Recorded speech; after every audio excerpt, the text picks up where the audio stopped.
Eric.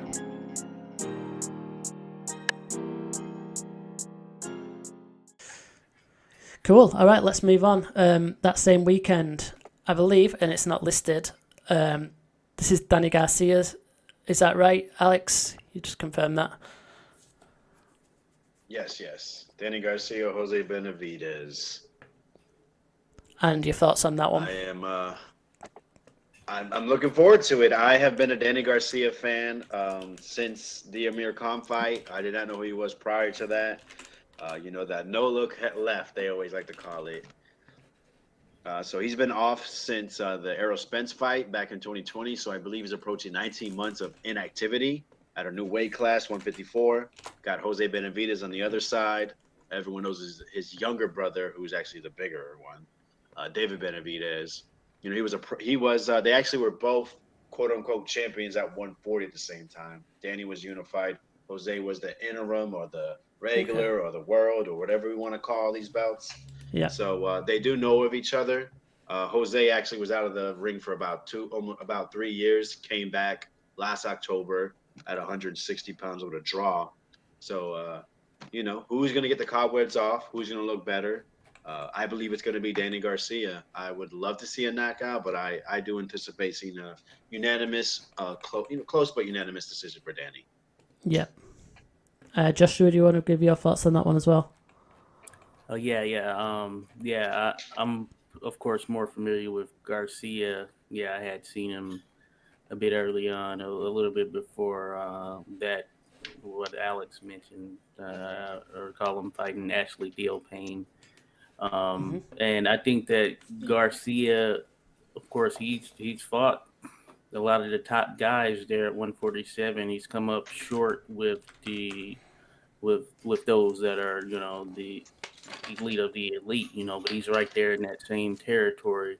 In this case, I don't know how beneficial the move to 154 is going to be as far as title contention. I think it's going to be tough sledding, if he's going to be aiming towards getting Jamal Charlo, and it's going to be some bigger punchers and things of that nature he'll have to deal with. But that being said, I haven't seen Jose Benavidez in a while, and I feel he's a bit longer, has a little bit of length and size to him, but this is also his first time at 154. If I had to go with who seemingly has done more and has the sort of pedigree to pull this off, I would say it's Danny Garcia for sure. But I think it's going to be interesting to just see how each of them look at 154. And Danny Garcia is not he wasn't like a big 147 pounder. He really was putting in his work at 140. So it'll be interesting to just see how each of them look. But there's certainly some top level competition that is out there at 154. Should the winner take on someone more towards that top 10 or something in the aftermath? Yeah, I think I would go with what you've said there. I'd back Garcia probably to get a decision in this one. Okay, so I've got up on screen this actual card on BoxRec, and for some reason, and as we mentioned before, it doesn't seem to be listed, and we know that there was a fight from the other week that wasn't listed. The Ryan Garcia fight wasn't listed until like the last second, so that's a little bit weird. But the undercard has got a couple of decent names on there as well. If we want to touch on these before we go, Alex, Adam Kownacki fights against someone that I've never really heard of. I believe he's Turkish.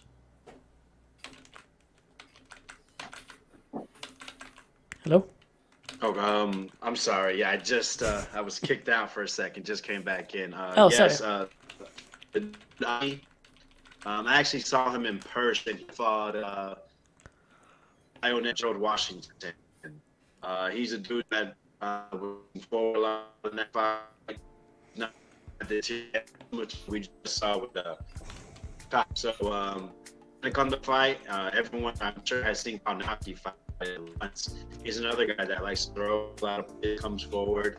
I like to refer to him and Ariola's fight when they a few years ago. I think it was the most ever thrown in a heavyweight fight. So hopefully it's the barn burner. We get something that is memorable, even if we champions. Okay, I think we, I think you got issues with your internet there, Alex. You're really breaking up, mate. Possibly why you end up being kicked out as well, the call. So, hopefully we don't totally lose you. But Josh, hopefully you're still there. Have you got some thoughts on the Kownacki fight? Oh, I was gonna say, yeah, this is a chance for him to try and bounce back and get some of that luster. I think a part of it is him needing to kind of shift his style a bit, because he's a warmonger in that sense, and he likes to get in there, and he's not necessarily the biggest or the strongest, but he certainly is prone to a good fight. So it'll be interesting to see how he does. And Demirezen, or whatever his name is. Yeah, I wasn't familiar off top, but I see Boz mentioned that he knocked out Gerald Washington. That to me is not saying much. Anyway, but I think it should be good to see where Kownacki's head is, considering he hasn't or his last two fights, I believe, were against darn it, why is he the Finnish fighter? I'm losing track of his name for some reason. Yeah, no, Hellenius. Robert Hellenius. Oh yeah, Robert Hellenius. Thank you. Back-to-back drew a blank there losses. for a second.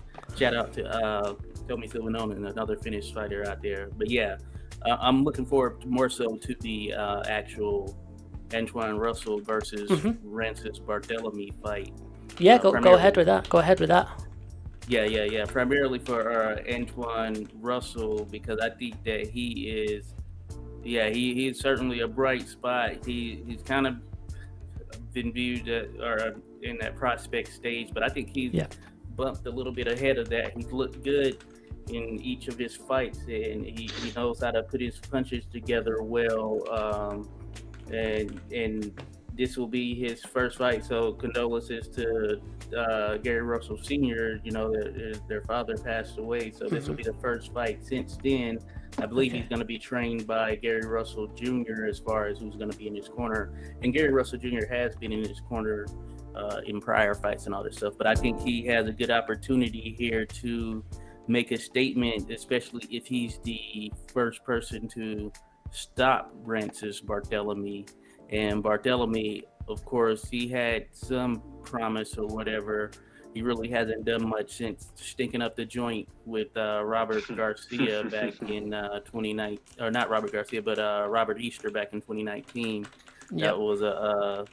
That was a torrid fight, I guess you can say. So we'll see what Barthelemy looks like, and I think it's a good matchup and a good statement type of potential matchup for Gary Antoine Russell. So looking forward to that one.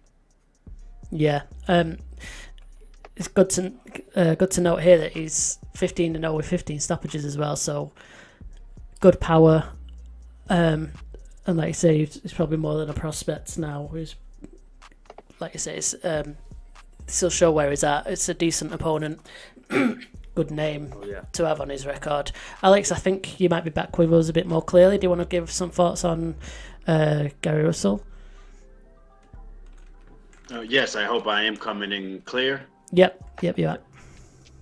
Good. No, I'm with Josh. I think Gary Antoine Russell is the goods. I think he may be the best 140-pounder already from what I've seen, how he handled Victor Postol. Honestly. Rances, I believe, was a former 130-pound champion. He's a guy that likes to throw nice, big, wide shots. He comes to fight, so I expect Gary Russell to honestly get a stoppage in the mid rounds, somewhere between 6, 7, 8, and move on and get a belt hopefully within the next year. Yeah, that sounds like a reasonable prediction. I'd go along them kind of lines as well. It's that exact kind of fight that gets made where you've got the younger fighter that's kind of going over that prospect phase against the kind of the aging but decent name and opponent. And I'll just add that, what Vega said, I have heard before in terms of Antoine potentially being the best out there right now. So it's not a blasphemous statement. He certainly has a high level pedigree both on the amateur side and now here in the pros. So he is legit without a doubt. Yeah, definitely one to keep an eye on going forward. I'm not too familiar with the next two on this list, LeSean Rodriguez and Ismael Villarreal, both undefeated. Looks like an 8-rounder. Do any of you boys know about these two guys? I do not.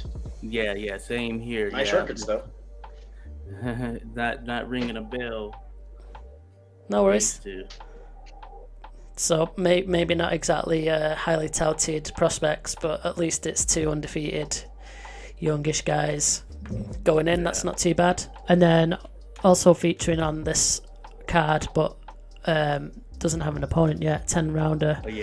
Julian Williams. Boxrec thinks I'm a robot, so just give me a second. Identifying motorbikes. Oh Jesus, it's thrown me back to the homepage.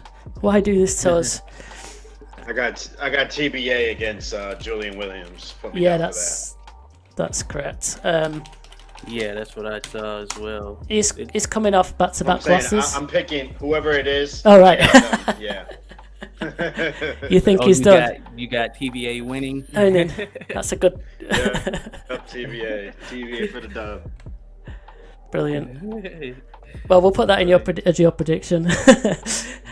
So he's coming off the back of losses against Jason Rosario and Vladimir Hernandez. So you've really got such little faith in him then, Alex? Yeah, it just seems that whatever has happened since that stoppage loss to Rosario, that last fight against Vladimir was just, he started off really well and he just, I don't know, he just hit a wall and he looked terrible. So, his trainer Bredman thinks that Julian has all the tools, but just doesn't know which one to use. So I guess, we'll see what happens. Yeah, he certainly has been a bit up and down here as of late. He looked amazing when he beat Jarrett Hurd, but by that same token, he hasn't necessarily looked very good since then. So it'll be interesting. And at this point, of course, when you start getting in this territory, and in age, when you factor in the age and everything, you really have to button down if you're going to try and get to the top again and get to that title. And we'll learn a lot, I think, in this fight and what he's made of a bit moving forward to see if he can salvage what was left of a pretty promising career. He had a lot of people behind him, and he still does have, I'd imagine, pretty good fanfare. But it'll just be interesting to see if he's going to be a real player here moving forward. Yeah. Well, fair enough. I've not got really anything more to add. I won't make a prediction, like Alex did. But it seemed like he was on a really upward trajectory after that Jarrett Hurd fight. A big upset that went back in 2019, and obviously things haven't gone quite to plan since then. And he's only had 2 fights as well since then, which obviously both losses. It seems like he might be in a bit of a limbo position. Like you say, he's getting to that age where he's not young and fresh anymore. Has he got the hunger and the desire? So I guess we'll see who they throw him in with and go from there, really. Yeah, and I'd imagine it is, in his case, the inactivity over these last few years hasn't helped. So yeah, definitely.